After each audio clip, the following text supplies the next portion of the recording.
പെൺകുട്ടിയെ പീഡിപ്പിച്ചതിന് ശേഷം ഒരു കൂസലില്ലാണ്ട് ആ പെൺകുട്ടിയുടെ മുമ്പിൽ വെച്ച് തന്നെ സിദ്ദിഖ് ചോറും മീൻകറിയും തൈരും കൂട്ടി കഴിച്ചു എന്നുള്ളതാണ്. അത് കഴിക്കുന്ന സമയത്ത് സിദ്ദിഖ് ആ പെൺകുട്ടിയുടെ മുഖത്ത് നോക്കി പറഞ്ഞു പോരും, എനിക്ക് വൈരുദ്ധ്യാഹാരങ്ങളാണ് ഇഷ്ടം എന്നുള്ള രീതിയിൽ, ഒരു ലൈംഗിക ചുവയോടെ. എന്നാണ് താൻ പീഡിപ്പിക്കപ്പെട്ടതെന്നതിന്റെ ഡേറ്റ് അടക്കം കൃത്യമായ പെൺകുട്ടി ഓർത്ത് പറയുന്നുണ്ട്, ജനുവരി 28. ശരിക്കും അതാണ് കേസിന് വഴിത്തിരിവായി മാറിയത്. ആ ദിവസം സിദ്ദിഖ് ഹോട്ടലിൽ ഉണ്ടായിരുന്നു എന്ന് അന്വേഷണ സംഘത്തിന് സ്ഥിരീകരിക്കാൻ കഴിഞ്ഞു എന്നുള്ളതാണ്. പിന്നെ ഈ പെൺകുട്ടി മാനസിക ചികിത്സ തേടിയതിന്റെ മെഡിക്കൽ സർട്ടിഫിക്കറ്റും അന്വേഷണ സംഘം കണ്ടെടുത്തു എന്നുള്ളതാണ്. അതോടെ സിദ്ദിഖ് മൊത്തത്തിൽ അങ്ങ് പെട്ടു എന്ന് പറഞ്ഞാൽ മതിയല്ലോ, ആശാൻ അങ്ങ് മുങ്ങി. അപ്പൊ നടൻ സിദ്ദിഖിനെതിരെയുള്ള കേസ് ന്യൂസ് മൊത്തം അതാണല്ലോ ചർച്ച. സിദ്ദിഖിനെ കുറിച്ചുള്ള ന്യൂസിനെ കൊണ്ട് ഇപ്പൊ തട്ടി നടക്കാൻ പറ്റാത്ത അവസ്ഥയാണ് അല്ലെ. എന്തൊക്കെയോ ഇതുമായി ബന്ധപ്പെട്ടുള്ള വാർത്തകൾ ഇങ്ങനെ വന്നുകൊണ്ടിരിക്കുന്നുണ്ട്. ചില ന്യൂസ് ഒക്കെ കാണുമ്പോൾ നമുക്ക് തന്നെ കൺഫ്യൂഷൻ വന്നു പോകും അല്ലെ, എന്തൊക്കെയാണ് ഈ കൊച്ചു കേരളത്തിൽ നടക്കുന്നത് എന്നുള്ള രീതിയിൽ. ആദ്യം പറഞ്ഞു സിദ്ദിഖിന് മുൻകൂർ ജാമ്യം കിട്ടിയെന്ന്, പിന്നെ പറയുന്നത് സിദ്ദിഖിന് മുൻകൂർ ജാമ്യം ഇല്ലാന്ന്. അങ്ങനെ എന്തൊക്കെയോ കുഴഞ്ഞു മറിഞ്ഞുകൊണ്ടിരിക്കേണ്ട കാര്യങ്ങൾ. പലർക്കും ഇപ്പൊ നിലവിൽ എന്താണ് ഈ കേസുമായി ബന്ധപ്പെട്ട് സംഭവിച്ചുകൊണ്ടിരിക്കുന്നത് എന്നുള്ളത് ഒരു ഐഡിയ ഇല്ല എന്നുള്ളതാണ്. എന്താണ് ശരിക്കും ഇപ്പൊ സംഭവിച്ചുകൊണ്ടിരിക്കുന്നത് നമുക്കൊന്ന് പരിശോധിച്ച് നോക്കാം. ആദ്യം സിദ്ദിഖിനെതിരെയുള്ള കേസ് എന്താണെന്നുള്ള എല്ലാവർക്കും അറിയാമല്ലോ. 10 വർഷം മുന്നേ +2 കഴിഞ്ഞ കാലഘട്ടത്തിൽ തനിക്ക് സിനിമയിൽ അവസരം തരാമെന്ന് പറഞ്ഞുകൊണ്ട് ഹോട്ടലിൽ വിളിച്ചു വരുത്തി പീഡിപ്പിച്ചു എന്നുള്ളതാണ് പെൺകുട്ടിയുടെ പരാതി. കൃത്യമായി പറഞ്ഞാൽ കഴിഞ്ഞ ഓഗസ്റ്റ് 25, അതായത് ഒരു മാസം മുന്നെയാണ് ഈ പെൺകുട്ടി സിദ്ദിഖിനെതിരെ പരാതി കൊടുക്കുന്നത്. ഹേമ കമ്മിറ്റി റിപ്പോർട്ട് പുറത്തു വന്ന പശ്ചാത്തലത്തിൽ അതുടനെ തന്നെ കേസ് ആവുകയും ചെയ്തു. ഇത് കേസായിന്ന് കണ്ടപ്പോൾ സിദ്ദിഖ് എന്താക്കി, നേരെ ഊട്ടിയിലേക്ക് മുങ്ങി. അവിടെ നിന്ന് മുൻകൂർ ജാമ്യത്തിന് അപേക്ഷിക്കുകയും ചെയ്തു. എന്തായാലും സിദ്ദിഖിന്റെ മുൻകൂർ ജാമ്യ അപേക്ഷ കോടതി പെട്ടെന്ന് തന്നെ പരിഗണിച്ചു കേട്ടു. അങ്ങനെ പരിഗണിച്ചെന്ന് കണ്ടപ്പോൾ സിദ്ദിഖ് മെല്ലെ പൊങ്ങാനും തുടങ്ങി എന്നുള്ളതാണ്. പിന്നെ പുള്ളിക്കാരൻ നാട്ടിലൊക്കെ വന്ന് പരിപാടികളിലും മറ്റും പങ്കെടുക്കാനൊക്കെ തുടങ്ങി എന്നുള്ളതാണ്. അതിന്റെ ഇടയിൽ കൂടെ കേസ് അന്വേഷണങ്ങളും നടക്കുന്നുണ്ട്. അങ്ങനെ ഇരിക്കുകയാണ് 2 ദിവസം മുന്നേ സിദ്ദിഖിന് മുൻകൂർ ജാമ്യ അപേക്ഷ തള്ളിക്കൊണ്ട് സിദ്ദിഖിനെതിരെ അറസ്റ്റ് വാറന്റ് പുറപ്പെടുവിച്ചുകൊണ്ട് ഹൈക്കോടതിയുടെ പുതിയ ഉത്തരവ് പുറത്തു വരുന്നത്. അങ്ങനെ ഉത്തരവ് പുറപ്പെടുവിക്കാൻ 6 കാര്യങ്ങളാണ് കോടതി ചൂണ്ടിക്കാട്ടിയത്. 1, പരാതിക്കാരി താൻ പീഡിപ്പിക്കപ്പെട്ട റൂം നമ്പർ പറഞ്ഞിട്ടുണ്ടായിരുന്നു, 101D. ആ റൂമിന്റെ കർട്ട മാറ്റി കഴിഞ്ഞാണെങ്കിൽ സ്വിമ്മിംഗ് പൂൾ കാണാൻ പറ്റുമെന്നും പറഞ്ഞിട്ടുണ്ടായിരുന്നു. അത് അന്വേഷണ സംഘം അവിടെ പോയി ചെന്ന് സ്ഥിരീകരിച്ചു. 2, താൻ പീഡിപ്പിക്കപ്പെട്ട ഡേറ്റ് എന്താണെന്നുള്ളത് കൃത്യമായി പരാതിക്കാരി പറഞ്ഞിട്ടുണ്ടായിരുന്നു, ജനുവരി 28. ഇതുമായി ബന്ധപ്പെട്ട അന്വേഷണ സംഘം അന്വേഷിച്ചു ചെന്നപ്പോ ജനുവരി 27 രാത്രിയിലാണ് മസ്കറ്റ് ഹോട്ടലിൽ സിദ്ദിഖ് മുറി എടുത്തതെന്നും 28 വൈകുന്നേരം 5 മണിക്കാണ് ചെക്ക്ഔട്ട് ചെയ്തതെന്ന് അറിയാൻ സാധിച്ചു. അപ്പൊ ഈ പെൺകുട്ടി പറഞ്ഞ ഡേറ്റും കറക്റ്റ് ആണ്. ഇനി മൂന്നാമതായി ഏറ്റവും ഇമ്പോർട്ടന്റ് ആയി, തന്നെ പീഡിപ്പിച്ചതിന് ശേഷം സിദ്ദിഖ് എന്ത് ഭക്ഷണം കഴിച്ചു എന്ന് പോലും മാധ്യമങ്ങളോട് അടുക്കം ഈ പെൺകുട്ടി പറഞ്ഞിട്ടുണ്ടായിരുന്നു. നമുക്ക് എന്തായാലും ആ ഫുട്ടേജ് ഒന്ന് കണ്ടുനോക്കാം. ഈ അറ്റാക്ക് സംഭവിച്ചതിന് ശേഷവും അയാൾ ഒരു ഉളുപ്പില്ലാണ്ട് എൻ്റെ ഫ്രണ്ടിൽ ഇരുന്നിട്ട് ചോറും തൈരും മീൻകറിയും കൂട്ടി കഴിച്ച ഒരു മനുഷ്യനാണ്.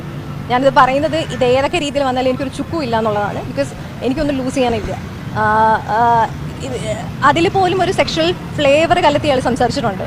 എന്താണ് വൈരുദ്ധ്യ ആഹാരങ്ങൾ, അങ്ങനെ എന്തോ ഒരു വാക്ക്, അങ്ങനത്തെ ഉള്ള ആഹാരങ്ങളാണ് എനിക്കിഷ്ടം എന്നുള്ള രീതിയിൽ അയാൾ സംസാരിച്ച്. ഓക്കെ, കേട്ടല്ലോ. അപ്പൊ പീഡിപ്പിച്ചതിന് ശേഷം ഒരു കൂസലും ഇല്ലാണ്ട് ആശാന് ചോറും മീൻകറിയും തൈരും കൂട്ടി കഴിച്ചു എന്നുള്ളതാണ് ഇവിടെ പരാതിക്കാരി പറയുന്നത് അല്ലെ. ഈ കാര്യം അന്വേഷണ സംഘം പോയി അന്വേഷിച്ചു. അങ്ങനെ അന്വേഷിച്ച സമയത്ത് സിദ്ദിഖ് താമസിച്ചിരുന്ന 101D എന്ന് പറയുന്ന മുറിയിലേക്ക് ചോറും മീൻകറിയും തൈരും ഓർഡർ ചെയ്തതായിട്ടുള്ള ബില്ല് കണ്ടെത്തി എന്നുള്ളതാണ്. അതോടെ ഏകദേശ കാര്യങ്ങൾക്ക് തീരുമാനമായി എന്നുള്ളതാണ്. ഇനി 5ാമതായി, പീഡനം നടന്ന 1 മാസത്തിന് ശേഷം താൻ പീഡിപ്പിക്കപ്പെട്ടു എന്നുള്ള വിവരം ഒരു സുഹൃത്തിനോട് പരാതിക്കാരി വെളിപ്പെടുത്തിയിരുന്നു. ആ സുഹൃത്തിനെ വിളിച്ചു വരുത്തി പോലീസ് ചോദ്യം ചെയ്തു.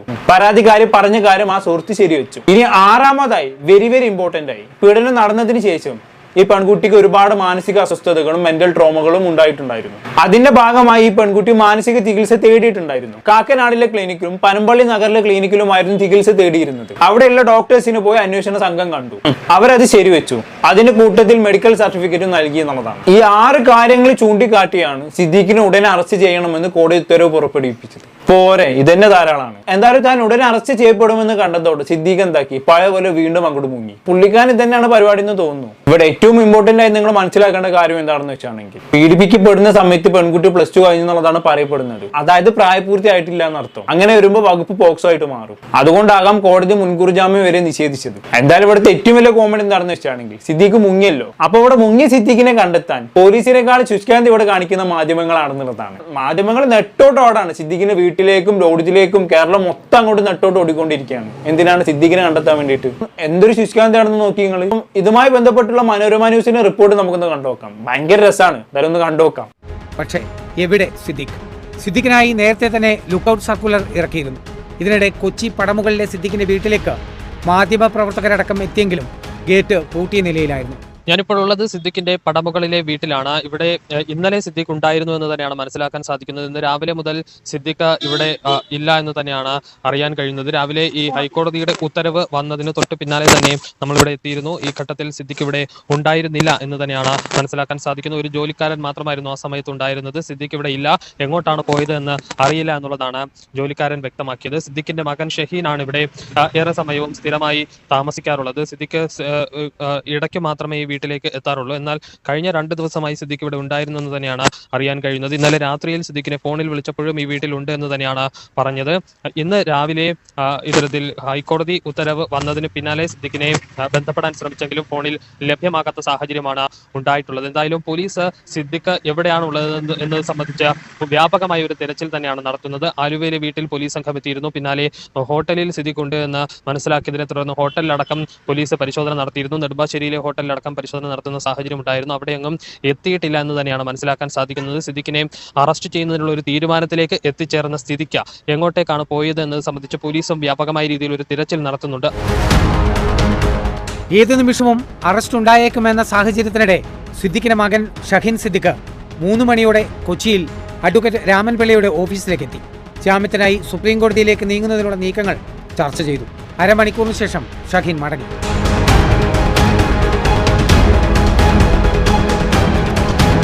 രണ്ട് വീടുകളിലും സിദ്ദിഖ് ഇല്ലെന്ന് ഉറപ്പായതോടെ നഗരത്തിലെ പ്രധാന ഹോട്ടലുകൾ കേന്ദ്രീകരിച്ചും അന്വേഷണം വ്യാപിപ്പിച്ചു പോലീസ്.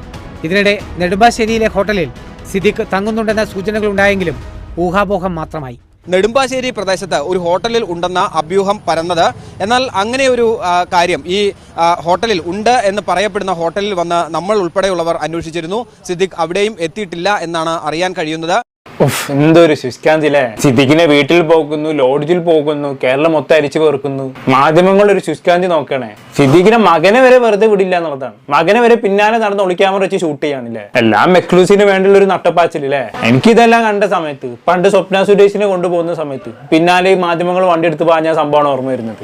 എന്തായാലും കൊള്ളാം, കണ്ടിരിക്കാൻ ഭയങ്കര കോമഡി ആയിക്കണം കേട്ടോ. എന്തൊക്കെയായാലും മാധ്യമങ്ങളും പോലീസും അരിച്ചു പെറുക്കിയിട്ടും കേരളത്തിൽ എവിടെയും സിദ്ദിഖിനെ കണ്ടെത്താൻ സാധിച്ചിട്ടില്ല എന്നുള്ളതാണ്. മിക്കവാറും സംസ്ഥാനം വിട്ടു കാണണം. പക്ഷെ ഇതേ സിദ്ദിഖ് തന്നെ 2 ദിവസം മുന്നേ നമ്മുടെ കവിയൂർ പൊന്നമ്മ മരിച്ചപ്പോൾ അവിടുത്തെ ചടങ്ങിലൊക്കെ പങ്കെടുക്കാൻ വന്നിട്ടുണ്ടായിരുന്നു എന്നുള്ളതാണ്. നമുക്ക് എന്തായാലും ആ രംഗം ഒന്ന് കണ്ടുനോക്കാം.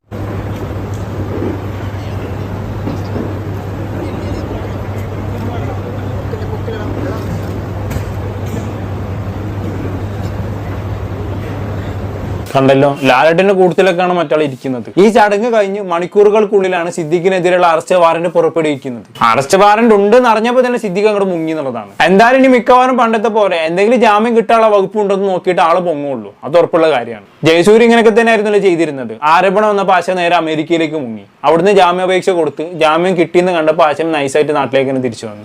എന്തായാലും ഇന്ന് സുപ്രീം കോടതിനെ സിദ്ദിഖ് സമീപിക്കുന്നുള്ളതാണ് അറിയാൻ സാധിച്ചത്. സുപ്രീം കോടതിന് വിധി വന്നതിന് ശേഷം ഇനി ആശം വന്നത്തുള്ളൂ. എന്തായാലും ഇതൊക്കെ കാണുന്ന സമയത്ത് സിദ്ദിഖിന് പണ്ടത്തെ ഒരു ഇന്റർവ്യൂ ആണ് എനിക്ക് ഓർമ്മ വരുന്നത്. തന്റെ നിലപാടുകളെ കുറിച്ച് അന്ന് സിദ്ദിഖ് സംസാരിച്ചിട്ടുണ്ടായിരുന്നു. നമുക്ക് എന്തായാലും അതൊന്ന് കണ്ടോക്കാം. മാത്രമല്ല പലതിനെ പറ്റിയും ഭയം ഉണ്ടായിരുന്നു. ഇപ്പോഴും ഒരു കഥാപാത്രം ചെയ്യുമ്പോൾ ഏറ്റവും അധികം ഭയക്കുന്നത് ഈ കഥാപാത്രം സ്ക്രീനിൽ വരുമ്പോൾ എന്നെ ആളുകൾ കളിയാക്കുമോ എന്നുള്ള ഭയമാണ് എനിക്കിപ്പോഴും ഉള്ളത്. അപ്പോൾ ആ കളിയാക്കലിനെ ഓവർകം ചെയ്യാനാണ് ഞാൻ ബാക്കിയുള്ള കാര്യങ്ങളെല്ലാം അതിനകത്ത് ചെലുത്താൻ ശ്രദ്ധിക്കുന്നത്. ഇപ്പോഴും നമ്മൾ എന്ത് കാര്യം ചെയ്യുമ്പോഴും വേണ്ട അതൊക്കെ ചെയ്താൽ നമ്മൾ വെറുതെ ആളുകൾ കളിയാക്കും. അതാണ് എൻ്റെ വായിൽ നിന്ന് വരുന്ന എപ്പോഴും വരുന്ന വാക്കും അല്ലെങ്കിൽ എൻ്റെ മനസ്സിലെ ചിന്തകളും അതാണ്. അങ്ങനെ ഒരു ഭയമോ സങ്കോചമുള്ള ആളാണെന്ന് താങ്കളുടെ നിലപാടുകൾ അറിയുന്ന ആർക്കും തോന്നുന്നില്ല. പലപ്പോഴും കൂസലില്ലാത്ത നിലപാടുകളാണല്ലോ താങ്കൾ എടുക്കുന്നത്. അതൊക്കെ ഒരു അഭിനയമല്ലേ അങ്ങനെ. പക്ഷെ അത് ഉണ്ടാവുമായിരിക്കും. പക്ഷെ എൻ്റെ ഉള്ളിൽ അങ്ങനെ ഒരു ഭീരു ഉണ്ട്. എന്ത് കാര്യത്തിനും എന്നെ ഭരിക്കുന്നത് ഒരു ഭീരുവാണ്. പല കാര്യങ്ങളും ശ്രദ്ധിക്കണം, സൂക്ഷിക്കണം, അതല്ലെങ്കിൽ അതുകൊണ്ട് ഇന്ന അപകടം ഉണ്ടാവും എന്ന് പറയുന്ന ഒരു ചിന്തകൾ എപ്പോഴും എന്നിൽ ഉണ്ടാവാറുണ്ട്.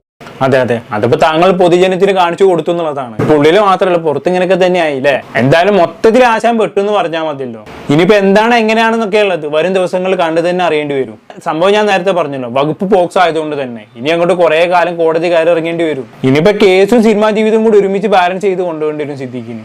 ഒരവസ്ഥ തന്നെ അല്ലേ. എന്താണെന്ന് കേട്ടിട്ട് നിങ്ങൾക്ക് തോന്നുന്നത് കമന്റ് ബോക്സിൽ രേഖപ്പെടുത്തുമല്ലോ. അടുത്തൊരു ടോപ്പിക്കുമായി വീണ്ടും കാണാം.